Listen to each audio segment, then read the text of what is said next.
All right. Well, thank you everybody for being here bright and early. I know we're still getting back into the rhythm post-COVID, getting in person, so it's good to see faces and it's good to be mingled together.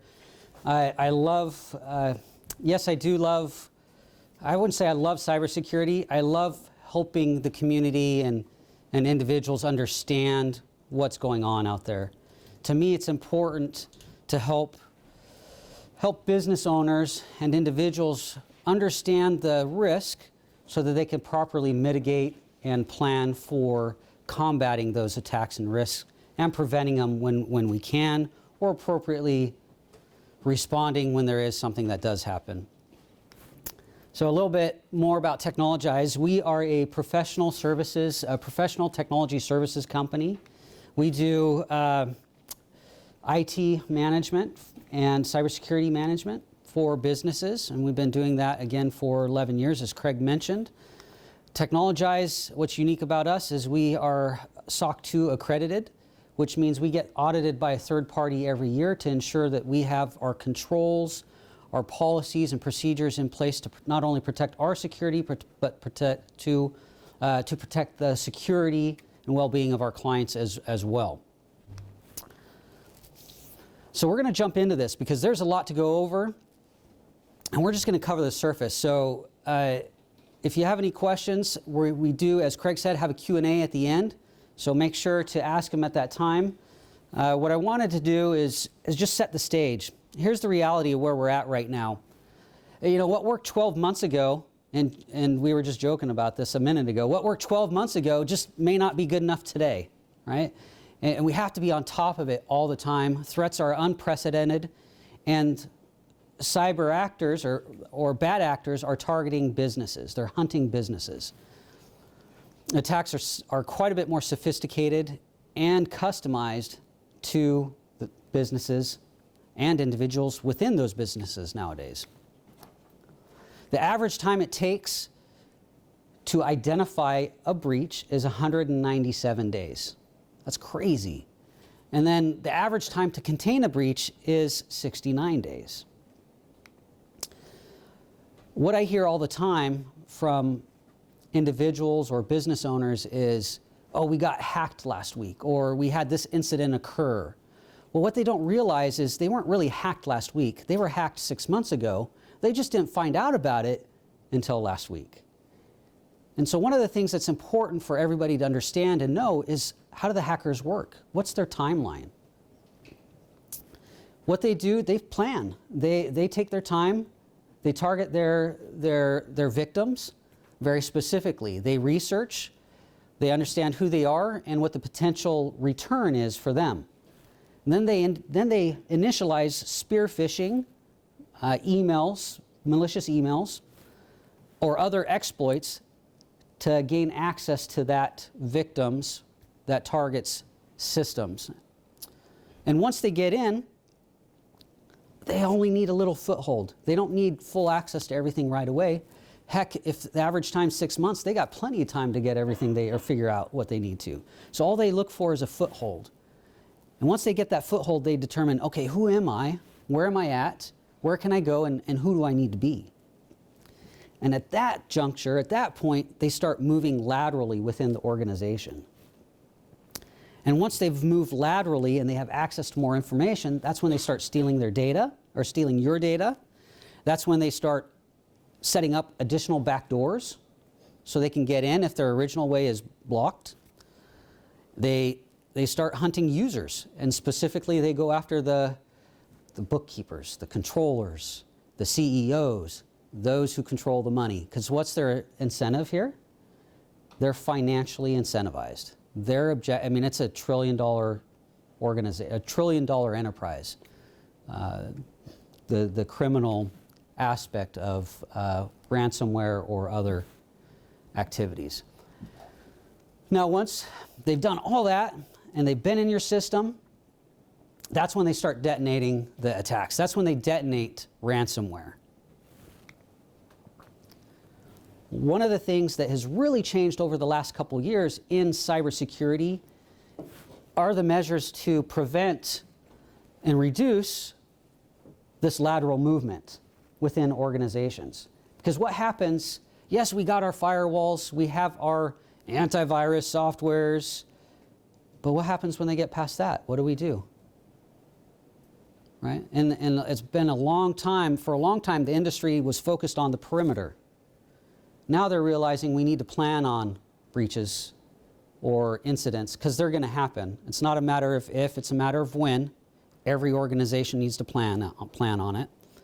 It's just when there's an incident, how far are you going to let them get into your organization before you catch them and before you block them and react and respond. Top threats for 2022 and soon 2023. It's not going to be a lot of change unless something happens in the next couple months, but phishing, social engineering, that is still one of the biggest threats. Ransomware and data exfiltration. Business email compromise. I hear about that all the time. Business email compromise is when they gain access to your email, and then they effectively con your organization and wiring money fraudulently, or wiring money, right? But it goes into an account that is outside of your control, and you may be thinking you're paying a vendor. Can you give me an example of number one? Phishing. For business / social engineering? Yeah, so, well, they do their research. They'll look you up on LinkedIn and find out who you are. Actually, I'm going to get to that a little bit more. So let's talk about that. So, 4 is unpatched and misconfigured systems. 5, work from home. Hey, everybody, 2 years ago, it was just our world's changed overnight.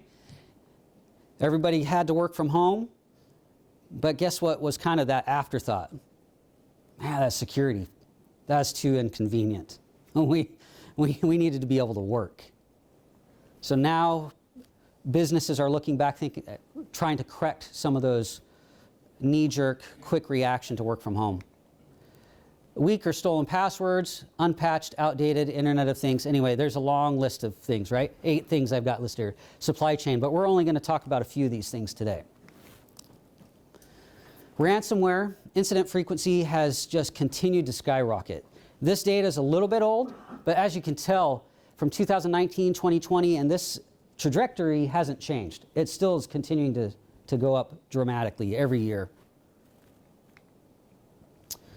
And now, as of just a month or two ago, we're seeing new reports that ransomware is, the bad actors, the criminals, are changing their ransomware to not only encrypt data, they're destroying the data to make it more likely that you'll pay the ransom.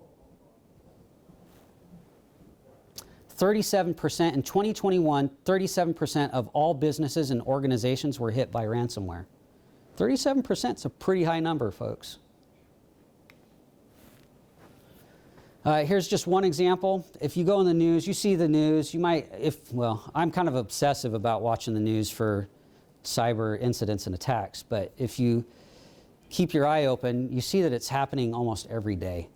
Here's one that is a little bit closer to home.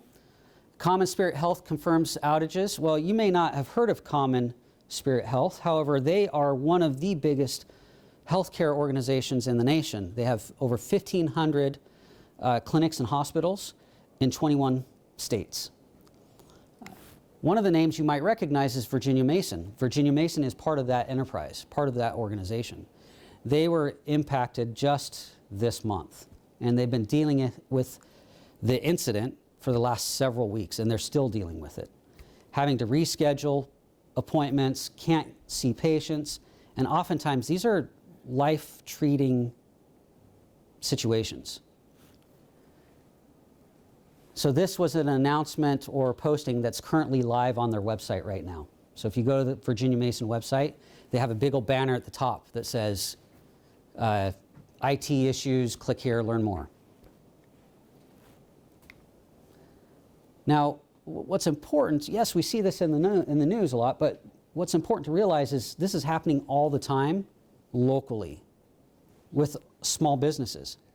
It's just they don't put out press releases and it doesn't get in the news, but it's happening every week. Another big game-changing element with ransomware is, you know what, you don't have to be a hacker. You don't even have to have any technical expertise. Who has subscription services they pay for now? Yeah, pretty much everybody. Guess what? If you wanted to be a bad guy and start hacking businesses, all you have to do is subscribe to a service. And they're calling that ransomware as a service. So I can pay for a service, have all the tools at my disposal, and oftentimes they'll even sell me, if I were a bad actor, criminal, they'll even sell me access to networks that they already have available to me. All I have to do is start running the tools that I have now subscribed to. So the barrier to entry for criminal-minded individuals has been reduced significantly. What we are making available as part of this breakfast and an event is a ransomware self-assessment tool. Now it's multiple pages, so we couldn't print them all out and hand them out to everybody, but if you will email me, I will send you a free copy of this ransomware assessment tool, and I even have a couple printed out here up front that you're welcome to come look at afterwards, or that we can pass out during the Q&A. It goes through some of the fundamentals, and we're going to touch on a couple of those right now. So what can you do? Patching and software updates. I know it's a broken record, but that is still one of the number one things that allows hacks and breaches to occur, is that systems are not patched. It's still all the time. Regular and segregated backups. What I hate, or what worries me the most is when I hear a common theme that, I thought my backups were good. We had backups. I didn't realize that they were susceptible to ransomware. And that is just heartbreaking, because they think they're going through and doing the right things, but they're not realizing that their backups are just as susceptible to ransomware or other cyber attacks as well as their data and other systems. So advanced endpoint protection. Antivirus software is dead. Doesn't hardly do any good anymore. Multi-factor authentication for all email and domain admin accounts, and then security awareness training and testing. 1 in 3 breaches are caused by unpatched vulnerabilities, and 60% of breach victims say that they were breached due to an unpatched known vulnerability, where the patch was just not applied. And then 62% claim they weren't even aware that their organization had those vulnerabilities. So here's the critical thing. The myth, and I touched on it a minute ago, hey, I can recover from backups. I don't have to worry about it. If something happens, I'm good. Well, take into consideration the costs of downtime, reputational damage, just the stress. It's a stressful situation. Stress for you, stress for employees and clients and customers that you have. And then also the risk of your information, or even worse, your customer information getting out there onto the dark web and being sold. And then being extorted to not have that information released. It's a real thing, and it's happening here. And then just ongoing recovery costs it's not just hey, now we're recovered after 69 days. No, you end up paying for it for 12 months, 24 months, just the costs are all over the place. Okay, so what do we do about this? Backups, you have to have unique backup credentials. You need segmented backups that are not part of your core network. 2 different backup copies are maintained and stored on different media and different locations. And then at least one backup is offline or air-gapped. And then backups are tested on a regular basis. And when I say backups, you're actually doing, in testing, you're doing recoveries. Just run a drill. Here's an example of cyber insurance. Who's got cyber, well, you don't have to raise your hand if you don't want to, but hey, if you got cyber insurance, and I'm not talking about, hey, awesome, one person does. All right, not just an, I don't know what they call it, a rider or an add-on, but a separate cyber policy. And yeah, and I cut those slides, so if you have questions, we can go over that more later. But there is, here's a couple things that they're asking now on cyber insurance applications. Does your backup have multi-factor authentication? Is it segmented? Does it use unique credentials? Is it encrypted? And does your backup actually get scanned for malware and viruses? It's great to back up your it's great to back up your data, but what if your data's got a virus in it? And you're backing up the virus. Oh, that's good. Endpoint security and antivirus. There's a big difference, and we're going to go over that just real quick.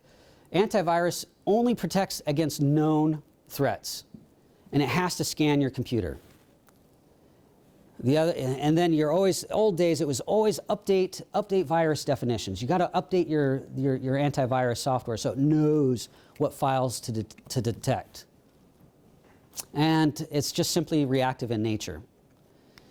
Advanced endpoint protection is very different. It uses artificial intelligence to check and monitor behavior and activity on your system. It also, it's not treated as an isolated system. It takes your whole organization as in its entirety and looks for trends and activity across that organization. It analyzes and compares all the endpoint activity. And then last, it can also be monitored 24/7 by a professional security operating center. This is just a 24/7 people, and they specifically look for that malicious activity and trending, what's going on, because guess when hackers usually hit the detonate button? Not at 8 a.m., I'll tell you that. Not when we're bright and ready to go. They do it at Labor Day, just as everybody's leaving for the weekend. They do it 2 a.m. in the morning while everybody's sound asleep. So by the time the damage is done, it's already too late. You know, there's no response. Okay, multi-factor authentication. Many of you are probably already familiar with. You know, you get an app or you get an SMS text message. You type in your password and then you get that second form of authentication, enter the digits or hit approve. There's email and domain network access, administrative access is a must, because that is not infallible, but it definitely prevents, I'll show you why. Oh, here's a funny. I love this because this is the way I feel all the time. Your password is too weak, and then he's just throwing it down on the, because that's how I feel. Anytime you're trying to create a new password, it's like, ugh, how frustrating can you get? So this is an example log of Office 365 attempted logins. As you can see, our friend Terry here is trying to log in multiple times. And if you look over here in the red box, you can see, well, Chicago, New York, Atlanta, Dallas, Stockholm, San Francisco, Los Angeles, all within a few seconds of each other. Now this is happening, if you pull up your email login logs or attempted login logs, you'll see that this is happening thousands of times. And they're using thousands of instances every day. And they're using compromised credentials that they get on the dark web, and they just start plugging them in, and it's automated. Then all they have to do is get in once, right? They get their foothold, and then they can move from there. This one's a little bit more obvious. I can't even pronounce some of these countries or cities. I don't even know where they're at. But there's a real easy thing to do that you can do. Block international logins. Yes, that's a setting. You can do that. So don't allow international logins with your email, whatever system you use. How does that work with VPNs? They can still get around it with VPNs. So if you look at this right here, they're using US-based servers, but they're probably Russian or somebody. Yep. So they can still work around it.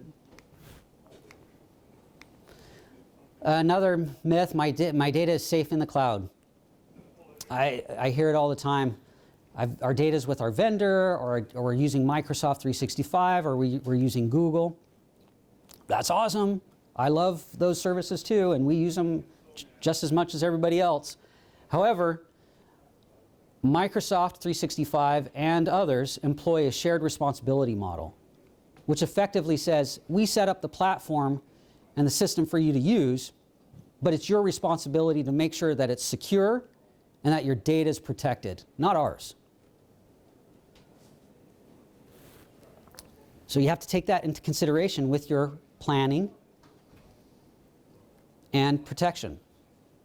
And realize that if your SharePoint, OneDrive, or Google Drive, or your email is compromised, hacked, or you lose all your data, it's not their responsibility. That's your responsibility. Hacking people, not technology. Social engineering is the clever manipulation of our human nature to trust and help and be helpful. 43% are not aware that clicking a suspicious link of employees, they're not aware that clicking a suspicious link or opening an unknown attachment in an email is likely to lead to malware infection. And 59% are not fully confident they could identify a social engineering attack anyway. And another one of my favorites. This is a classic. I found it a couple years ago. So we've got firewalls, encryption, antivirus software, all over here. And then on this side, we've got Dave. So you can invest thousands of dollars. And all it takes is our friend Dave to click one thing. So all it takes is one unpatched system, one click. And here is a recent phishing test for an organization. And if you'll look right here, well, right here, they have 8 clicks, 1 reply, 12 attachments opened, and 12 macros enabled.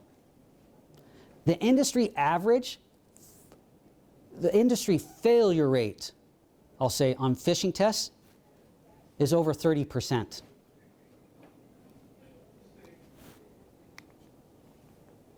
That's a high number. Here's another just quick tip. Don't let employees log into personal Google accounts on work devices. Why? Because if they're logging into business accounts using business passwords, using their personal Google account, it saves all that information. And then they go home and start logging into their home computers, and they have not only access to all those work accounts, but if their home systems got compromised and those passwords were compromised, now your work stuff's compromised. Building a cybersecurity culture is vital. Baseline testing, train your users, phish your users, and see the results. It's a process. And we do it every quarter for our organization. So what we've also provided for you today is just because we know there's a lot of information here and we've barely touched the surface. But attached or included in your bags and takeaway today is a checklist of 15 ways to protect your business from cyber attack. And I hope this helps, at least with the conversation and direction of what you have, what you need to do, and you know, what gaps there might be. And you can always download it from our website as well. Okay, so here's here's another thing that I call a myth, and that's when, let's say you've checked everything off the list of the 15 ways. I'm all set, I'm good. I'm cybersecurity protected. Well, the tools aren't cybersecurity. The tools are a part of cybersecurity, but that's not the whole thing. You have system hardening. You have your tools, which we talked about tools today. That was the core of what we talked about, what you could do on tools. But the critical part is really establishing a security program. What are you doing as an organization in addition to, hey, I've got the latest advanced endpoint protection, I'm all set.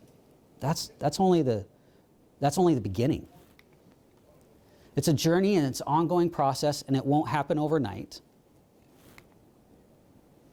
And how do you avoid, because I talked a lot about scary things and statistics. I get it. There is, and it can be. But how do we avoid fear, uncertainty, and doubt? We establish a common sense plan. We address the most important and immediate issues. And then we plan for the next quarter and so on. But the key here is that we're looking at it. We're talking about it. We're planning for it. We're having conversations within our organization. Something's happening. And then we have established a formal plan around it. Another one. Here's a cybersecurity expert, right? Here, sitting down at the little kid table. And you got the board of directors here saying, hey, we think it's time for you to come to the big kid table. This is not an IT issue. What we talked about, yes, relates to technology, but it's not an IT issue. It's a business risk management issue. It's also critical to have visibility into your cyber risk. And it is possible to be a non-technical person and have visibility. Yes. And cybersecurity can't be abdicated to the IT guy, a department or third party. The responsibility has to be taken by business owners and executives to take an active role in cybersecurity. And which is great because a lot of you here are in those roles, business owners, executives, and so this is part of that process and part of those first steps. And you don't have to be technical to lead IT and cybersecurity. I mean, there's a lot of things I depend on professionals for, whether it's CPAs, CPAs are one of the big ones because I'm not a big, strong financial guy, right? But I still review reports. I still look at AR, AP. And I'm not a master. I don't know taxes very well, but I still have some visibility. And I may not always know the right questions to ask, but I can see when something's misaligned potentially, or something is trending differently. So I can ask some questions and dig. Same thing can be done with cybersecurity. Thank you for today. What I've got is we're going to give a little bit of time. Cedro, you up? You ready to go? Yeah, we're going to give Cedro a little bit of time here, and then we'll talk about what's up and coming too. What's next? Because this is something that we want to do more for our community, is provide some of these trainings or sessions where we can talk about the threats, but also get to more of the meat as well on specific subjects. One of the next items that we really want to do is a workshop around incident response planning or cyber insurance and some of these other things that are critical. Today was just kind of the beginning, the surface of what are the immediate things that you can do to help reduce your risk and prevent attacks. So I'm going to turn the floor over to Cedro, and he's got an interesting story to share with us.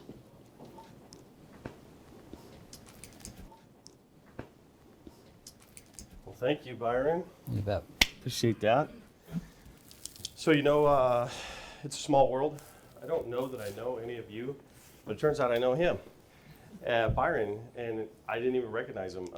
You know, we're a small business here in Tri-Cities, and you know, everything he said is true, and we've been through that. Just want to let you know, I'm a small business owner, and can I see by show of hands who else is a small business owner? Okay, so most of us in here are small business owners, and I think, you know, that kind of sets us apart a little bit. We kind of have to have our guard up. We have to be very acutely aware of things that are going on. And for me, one of the things is I'm kind of skeptical with a lot of things. So first of all, please know that I'm not paid to be here. I am just another small business owner, just like you guys. And you know, we're kind of proud too, business owners. You know, we don't really want to talk about the bad things that's happened to us in business, especially if it's something like this.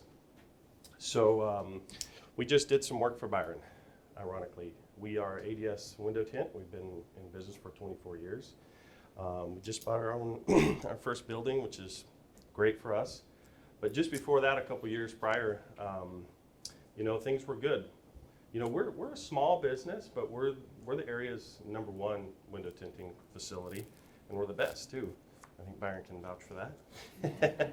So, you know, the last thing that I honestly thought would happen to us was something like this, because we're such a small business. And, you know, I think compared to a lot of you guys, we don't do a lot, I think, you know, yearly wise in money. And I just never thought that it was something that we had to worry about. I'm going upstairs with our computer one day, and I see, what is going on with the computer? This is really weird. Well, I have kids. I have 6 daughters. And they come and visit me at the shop, and you know, they run around and play and have fun, and they know what they can and can't do. But every once in a while, you might see one of the young ones kind of pounding the keyboard. No. So I thought maybe a keyboard shortcut was taken to show Russian on my computer. No offense to Russians. We got a lot of Russian customers. But I see this, and this is really weird. What's going on? So I was able to restart it, and everything was fine. That was probably the first red flag. Then the second one was our CPA, who likes to remote into our business, calls us up several times and says, hey, are you guys on? Because I'm trying to get on and I can't get in. And so that means that somebody was on it. And we said, we're not on it. We don't know what's going on. So a couple of red flags going on there. And then a little bit longer, like the timeline was really ironic to see that.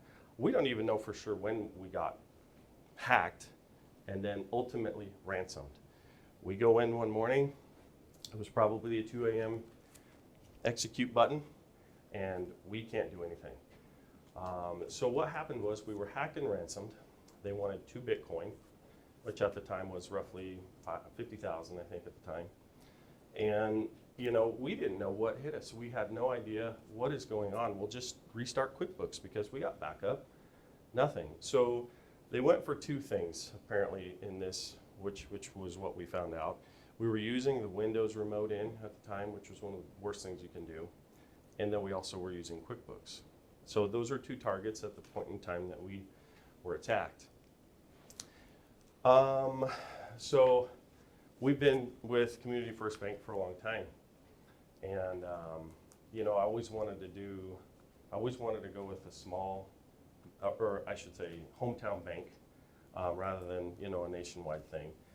And this is exactly the reason why, because when we got attacked, I mean, I had no clue what to do, and the bank helped us out like tremendously so. I mean, we were at a standstill. We couldn't take money, we couldn't do anything. I didn't know for sure how we were affected. We don't keep payment information, so that was a real good part for us. Like, we didn't have to worry about our customers getting, you know, their information. It was just addresses and things like that. So I mean, it's kind of their information, but no payment information. So they weren't at risk per se. So that was good. But when you think about the downtime that Byron was talking about, I mean, it was like 2.5 weeks before we could really get back into doing normal business again. And even still, we were concerned. So we ended up not paying the ransom based on what the police had said, what the bank said, because if it was paid, you were lucky to even get 50% back at most of your information. And that just wasn't something I was willing to do.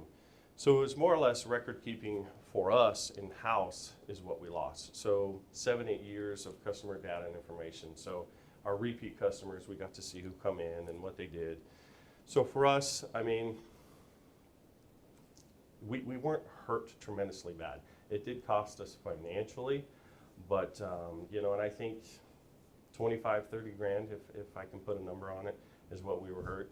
And I don't want that for anybody. So the reason why I'm up here is because I shared that with some customers, but I didn't really feel comfortable talking about it. And then I was approached, hey, would you feel comfortable sharing your story? And I'm not comfortable sharing it really, I don't want to share it.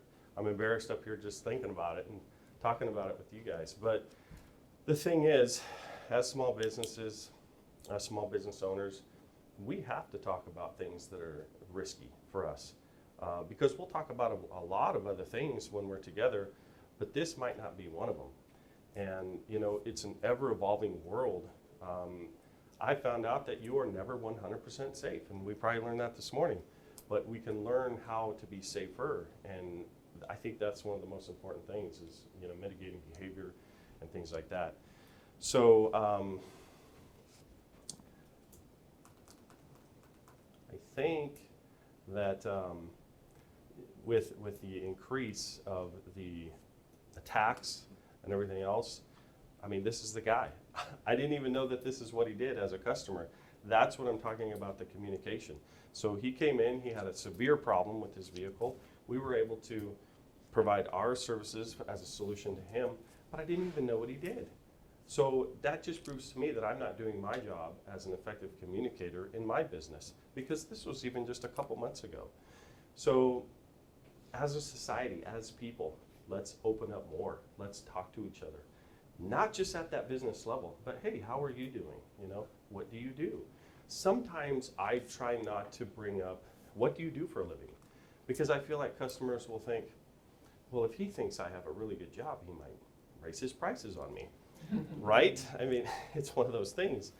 But honestly, I think we just need to break down those barriers and be human to one another and, just have that human experience. So, I mean, that's the long and the short of it. There's a lot of other details, but who wants to hear all that? Is there any questions that you have for me? Why don't we just, we can open it up to any questions for either one of us. I know, Cedro, you had a question for me a little bit ago. Well, I just wasn't too sure what the number one item was. As far as phishing, I was familiar with that, but the social engineering part of it, just wanted to get clarification. Yeah, so part of at a basic level, social engineering is they know who you are and they customize an attack or an email to you. They call that spear phishing, right? And I'll give you a simple example. One is they might send an email to the CEO and it gets bounced back, hey, I'm out of the office until such and such a date. Well, now the bad guy's like, okay, I know the CEO's out. What I'll do is I'll send an email because I know who the controller is or the bookkeeper because he's done their research. And I'll send an email to the controller, bookkeeper and say, and maybe set up an email that's almost identical to the one from the CEO. It could let's say Teknologize, but it's misspelled. Just a little bit, one character, right? And I'll send an email to the bookkeeper saying, hey, I need $5,000 transferred urgently for this one thing or another. Can you do it today in the next hour? And again, our good nature is, yes, we want to help. We trust. And look, it's from my boss. I better jump on it right away. And, half an hour later, money's transferred. So that's kind of a specific example, but it's a frequent example that happens all the time. And it's catered to that organization and to those individuals. And that's what they do with the social engineering. And there's dozens and dozens of different type of examples similar to that. And it's important for users to understand what are the key things to watch out for. In this particular case, well, if it's urgent and it's wiring money, two things should raise a flag. One is, well, he's out of town, what's he doing? And anything urgent, I need to take a step back. But the second thing, what we talked about a little bit higher I mentioned having cybersecurity is more than tools, right? It's more than the software. So this is a good example where, as an organization, I should have a fraud prevention policy, specifically around wiring money.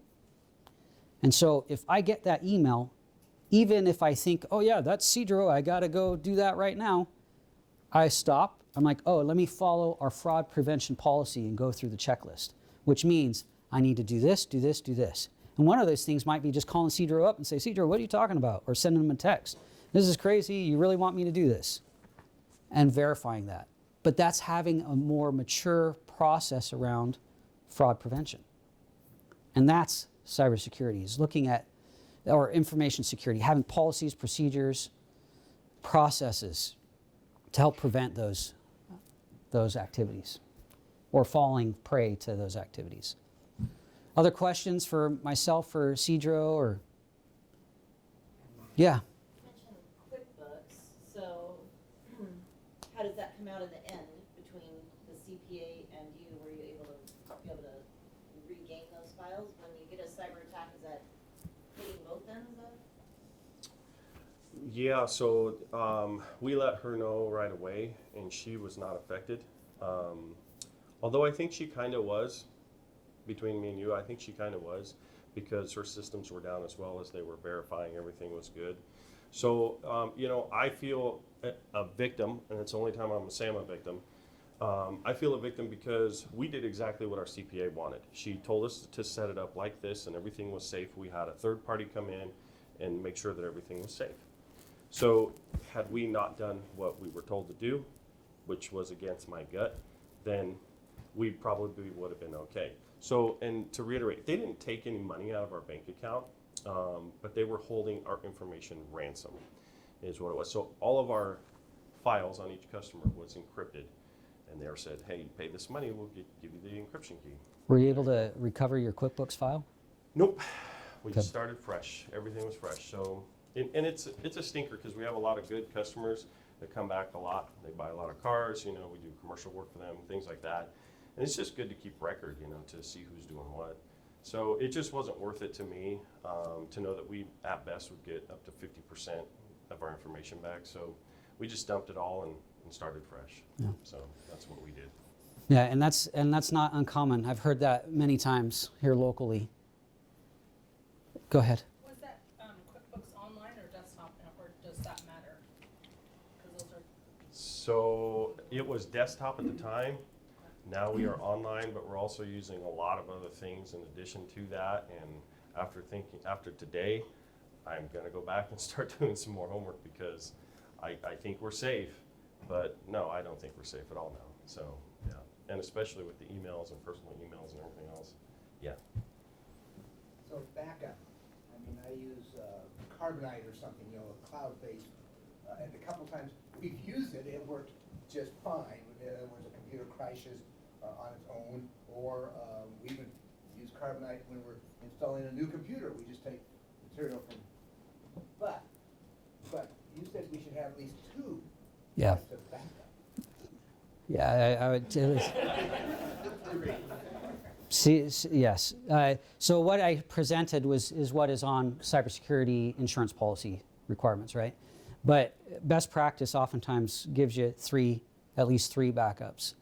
Different, what they call immutable.